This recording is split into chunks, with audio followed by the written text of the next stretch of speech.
नमस्कार. परत एकदा आपल्या YouTube चॅनलमध्ये तुम्हा सर्वांचं मनापासून खूप खूप स्वागत आहे, ज्याचं नाव आहे कीर्तीज रेसिपी. तर आज मी तुम्हाला कोथिंबीरमध्ये रवा टाकून भन्नाट असा चवीचा झटपट बनणारा नाश्ता बनवून दाखवणार आहे. नमस्कार YouTube फॅमिली, कशा आहात तुम्ही सर्वजण? तर आपल्या कीर्तीज रेसिपी चॅनलमध्ये तुम्हा सर्वांचं मनापासून खूप खूप खूप स्वागत आहे. तर मी आशा करते की तुम्ही मस्त आणि मजेतच असाल.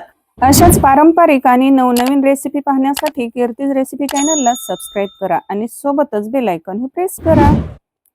तर चला मग लगेच रेसिपीसाठी सुरुवात करूया. इथं मी 2 गड्ड्या कोथिंबीरीच्या स्वच्छ अशा निवडून आणि धुवून घेतलेल्या आहेत.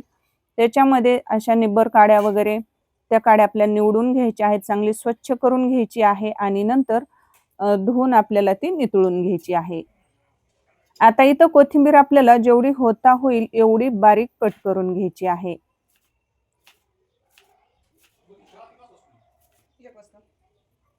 एकदम बारीक अशी इथं कोथिंबीर मी कट करून घेत आहे.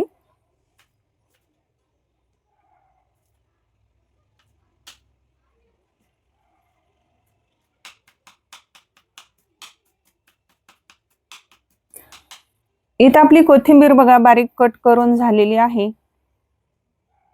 आता ही बारीक कोथिंबीर कट करून घेतलेली आपल्याला ती एका डिश मध्ये काढून घ्यायची आहे.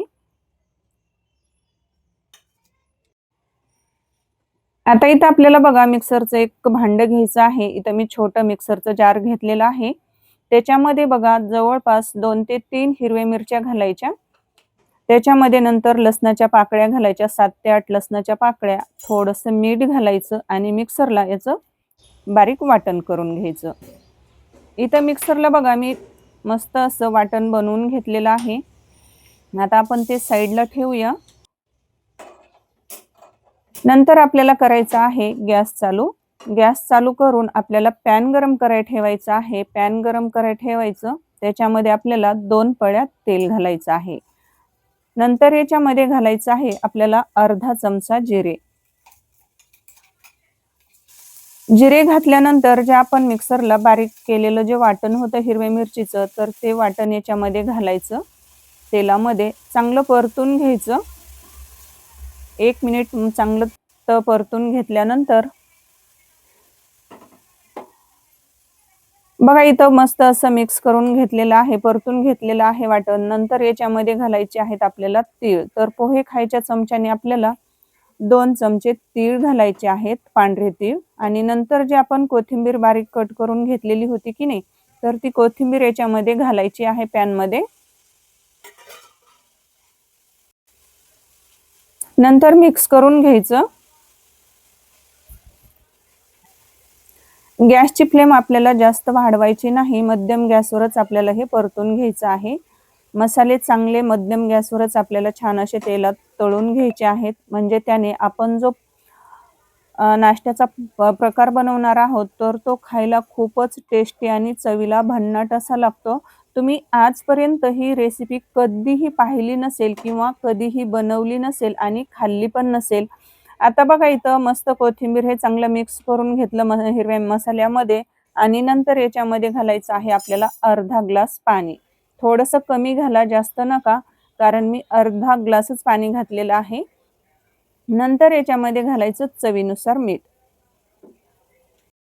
आता तुम्हाला पदार्थ हा किती बनवायचा त्यानुसार तुम्ही पाण्याचं प्रमाण कमी जास्त करू शकतात. आता बघा या पाण्याला दणदणीत अशी उकळी आलेली आहे आणि त्याच्यामध्ये नंतर घालायचा आहे आपल्याला 1 वाटीभर मी रवा घेतलेला आहे. तर तो रवा हा बारीक आहे. जर तुमच्याकडे मोठा रवा असेल तर थोडासा मिक्सरला फिरवून घेतला तरी सुद्धा चालेल. आणि नंतर आपल्याला थोडा थोडा रवा या मिश्रण म्हणजे काय करायचं आहे, या उकळत्या पाण्यामध्ये घालायचं आणि आपल्याला याच्या पूर्ण गाठी ह्या अशा मोडून घ्यायच्या आहेत. त्याच्या गाठी ह्या पटकन अशा मोडल्या जातात. एकदम असं मऊसूत असं हे मिश्रण आपलं इथं तयार होतं. तर पाहू शकतात बघा या मिश्रणाच्या गोटोळ्या वगैरे अशा काहीही झाल्या नाहीत.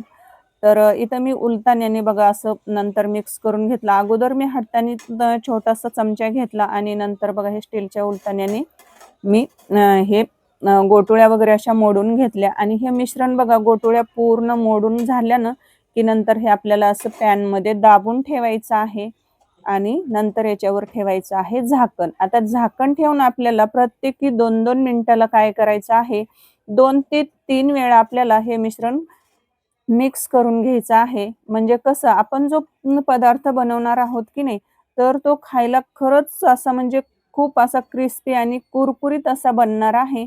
त्याच्यासाठी आपल्याला हे मिश्रण 2 ते 3 वेळा अधून-मधून हे आपल्याला मिक्स करून घ्यायचं आहे आणि नंतर परत झाकण ठेवायचं आहे आणि नंतर झाकण ठेवून हे वाफवून घ्यायचं आहे.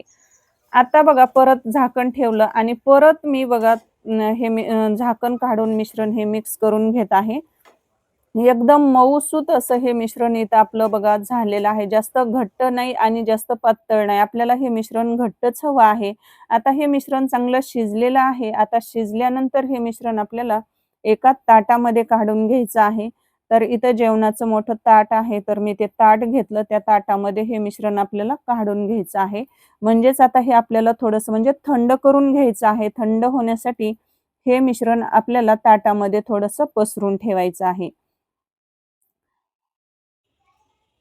आता हे पाहू शकतात मिश्रण असं थंड झालेलं आहे आणि थंड झाल्यानंतर हे मिश्रण आपल्याला जसं आपण पोळ्याची कणिक किंवा भाकरीचं पीठ जसं मळतो की नाही, तर अगदी त्याच पद्धतीने हे मिश्रण आपल्याला चांगलं मळून घ्यायचं आहे. त्याचा मऊसूत असा गोळा तयार करून घ्यायचा आहे.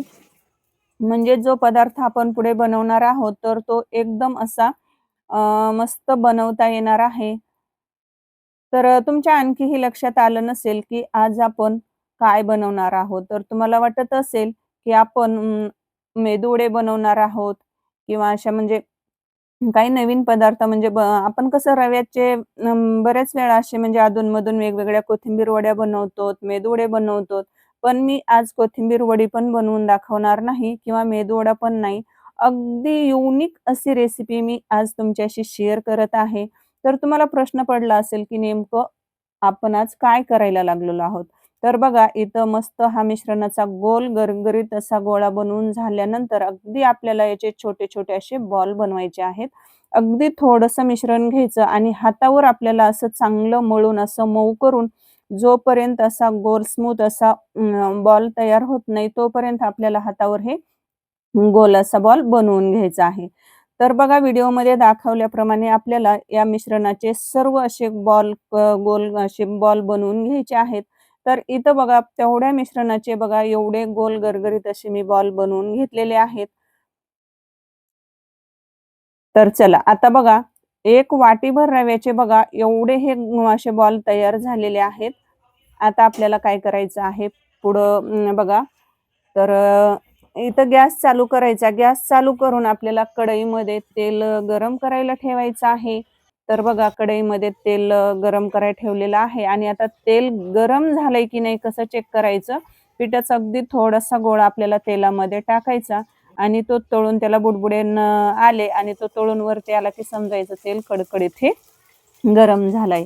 आता इथं आपण जे पिठाचे जे आपण मिश्रणाचे बॉल बनवलेले आहेत, तर ते आपल्याला लगेच तेलामध्ये सोडायचे आहेत. आता इथं तुम्हाला वाटत असेल, की तेलामध्ये हे बॉल सोडल्यानंतर हे चिटकतील, तर अजिबात काळजी करू नका. अजिबात हे चिकटत नाही. तुम्ही एका बॅचमध्ये जवळपास 8 ते 10 टाका किंवा 7-8 टाका. तुम्ही जेवढे म्हणजे टाकले ना, तुम्ही जास्त टाकले तरी अजिबात चिकटत नाहीत, काही नाही तळताना. अगदी सुटसुटीत, मोकळे सुटसुटीत होतात. फक्त आपल्याला हे मध्यम गॅसवर एकदम असे क्रिस्पी कुरकुरीत होईपर्यंत तळून घ्यायचे आहेत. तळायला थोडासा टाईम लागतो, पण खायला खरंच अप्रतिम असा हा भन्नाट असा चवीचा नाश्ता तयार होतो. तर तुम्ही एकदा नक्कीच बनवून बघा. खूप झटपट बनणारी ही रेसिपी आहे. तुम्ही ही रेसिपी ना तुम्ही मुलांच्या डब्याला बनवून देऊ शकतात. हे थंड झाले तरी तेवढेच क्रिस्पी कुरकुरीत हे बॉल राहतात. तर बघा इथं पहिली बॅच मी तळून घेतलेली आहे. एकदम असे सोनेरी रंग येईपर्यंत आपल्याला हे बॉल तळून घ्यायचे आहेत. म्हणजे एकदम असे क्रिस्पी कुरकुरीत लागतात खाताना. आता ही पहिली बॅच मी तळून घेतलेली आहे. आता सेम पद्धतीने आपल्याला राहिलेले जे हे मिश्रणाचे बॉल आहेत, तर ते आपल्याला सेम त्याच पद्धतीने तळून घ्यायचे आहेत. तर मला एक सांगा मैत्रिणींनो, तुम्ही आणखीही आपल्या चॅनलला सबस्क्राईब केलंय की नाही? नसेल केलं तर वाट कसली बघताय? पटकन आपल्या कीर्तीज रेसिपी चॅनलला सबस्क्राईब करा. आणि साईडची जी बेल आहे की नाही, तर ती बेल वाजवून नोटिफिकेशन ऑल करायला अजिबात विसरू नका. म्हणजे झटपट बनणाऱ्या युनिक अशा रेसिपी मी चॅनलवर अपलोड करत असते, तर त्या म्हणजे तुम्हाला सर्वात अगोदर पाहायला मिळतील. आता इथं पाहू शकतात बघा, हे आपले पूर्ण बॉल हे तळून झालेले आहेत, एकदम क्रिस्पी आणि कुरकुरीत. तर तुम्ही हे मुलांच्या डब्यासाठी हा नाश्ता बनवून देऊ शकतात किंवा तुम्हाला असं म्हणजे कोणी पाहुणे वगैरे आले तुमच्याकडं, तर तुम्हाला प्रश्न पडला असेल, की आपण नाश्त्यासाठी काय बनवावं आणि वेगळं चवीचं म्हणजे काय बनवावं? जर प्रश्न पडला असेल ना, तर खरंच मी तुम्हाला सांगते, की तुम्ही एकदा ही रेसिपी नक्की बनवून बघा. तुम्ही एकदा जर बनवून खायला जर दिली ना तुम्ही मुलांच्या डब्याला किंवा घरातील माणसांना किंवा मित्रांना किंवा असं म्हणजे पाहुण्यांना, तर नक्कीच तुमचं मन भरून असं म्हणजे कौतुक केल्याशिवाय राहणार नाहीत आणि सारखं-सारखं तुम्हाला आग्रह केला जाईल, की हाच पदार्थ बनव म्हणून. तर मी तुम्हाला खात्री करून सांगते, मी गॅरंटी देते, की तुम्ही एकदा जर ही रेसिपी बनवली ना, तर तुम्ही फिरून-फिरून ही रेसिपी 2-3 वेळा केल्याशिवाय राहणार नाही. तर तुम्हाला आजची रेसिपी कशी वाटली नक्कीच कमेंट करून सांगा आणि तुम्ही हा पदार्थ की नाही टोमॅटो सॉस सोबत खाऊ शकतात किंवा कुठल्या चटणीसोबत खाऊ शकतात किंवा तसा जरी खाल्ला तरी तेवढाच भन्नाट चवीचा लागतो. रेसिपी आवडली असेल लाईक करा, शेअर करा आणि चॅनलला सबस्क्राईब करा. तर भेटूयात अशाच एका छानशा आणि सोप्या रेसिपीमध्ये. तोपर्यंत स्वस्त खा आणि मस्त रहा.